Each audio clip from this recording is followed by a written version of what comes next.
ne kemi normalisht kapacitetet të konsoliduara.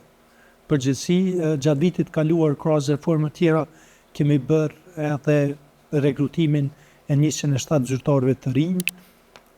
Megjithatë, është e nevojshme që kemi numër më të madh për shkak të gjitha kërkesave që kanë lindur gjatë viteve, qoftë me hapjen e zyra të reja, qoftë me rritjen e ekonomisë.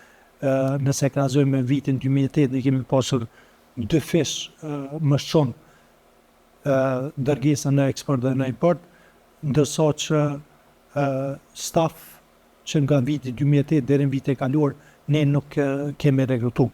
Kështu që është normalisht domosdoshme dhe ne jemi në komunikim me Ministrinë e Financave për me rrit numrin e lejuar të stafit që rekrutojmë. Tani është me rëndësi që kemi një sistem të ndërtuar për pjesën rekrutim bazuar në merit, edhe me përkojën që kemi pas nga zyra BE-s me një ekspert që ka punuar për rreth 9 muaj me ekspertët tonë, me kriju një bazë të mirëfillt që mundson rekrutim bazuar në merit.